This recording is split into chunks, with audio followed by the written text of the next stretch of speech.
unsay ang natong buhaton nga makauban nato si Kristo kung moabot nato ang kamatayon? Maayong adlaw kaninyo diha mga igsoon ko. Mga igsoon ko diha ni Kristo. Ang atong tema nga pamalandungan karon mao ang dying with Christ or ang kamatayon, pagkamatay diha uban ni Kristo. Ang atong kinabuhi isip mga Kristiyanos, kabalutan nga doon nagyud ni siya utlanan, no? Our life has an end. Our earthly pilgrimage will end someday. And this is what we call death, no? Mga kamatayon nga dili nato malikayan because it is a reality that our earthly pilgrimage will end. As to when, we do not know, but we have to be prepared because we believe that the life given to us by God, it is very precious, but it has an end. So death has our life has an end, and that is death.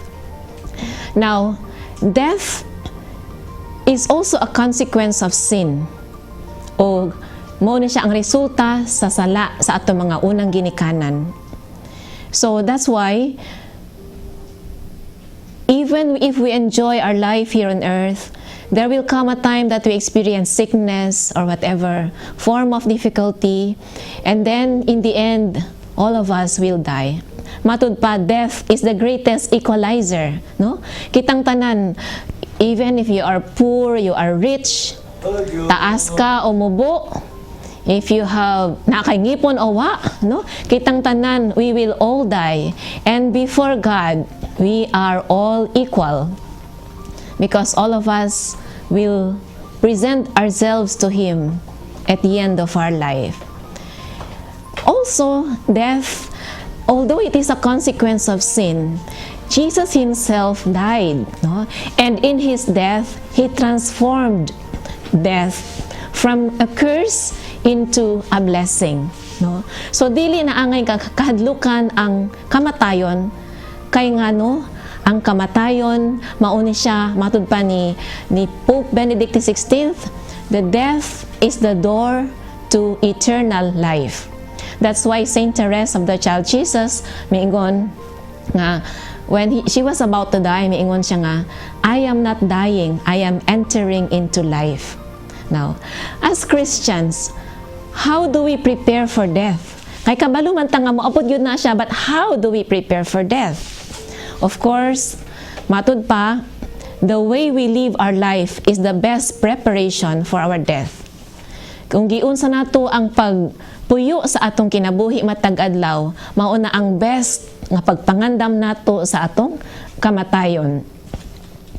Ug ang atong pagampo, our life of prayer, we pray so that at the end of our life, we will die in the grace of God. We die in the state of grace. That's why when we pray the Hail Mary, no, nindot kaayo, maghimaya ka Maria.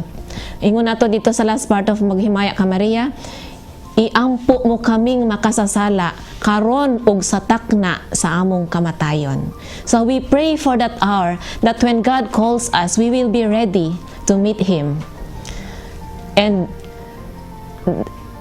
so we have to be prepared, no? And matud pa ni Saint Francis of Assisi, it is in dying that we are born to eternal life, no? Pagkanindot diha sa kamatayon kita mahimugso sa kinabuhing walay katapusan. So although we fear death, yes, we fear because we do not know when it comes. When will it come? We do not know if we will be ready by then. But with the grace of God, pinaagi sa grasya sa Ginoo, paningkamutan nato nga atong matag adlaw nga kinabuhi, tanan natong buhaton, mga pagampo, mga maayo natong mga buhat will prepare us for this eventual meeting with our Lord, which we call death. And so, when we meet our Lord, we will say, Lord, I am ready. I am yours forever. I am with you in eternal life. Daghan kayong salamat.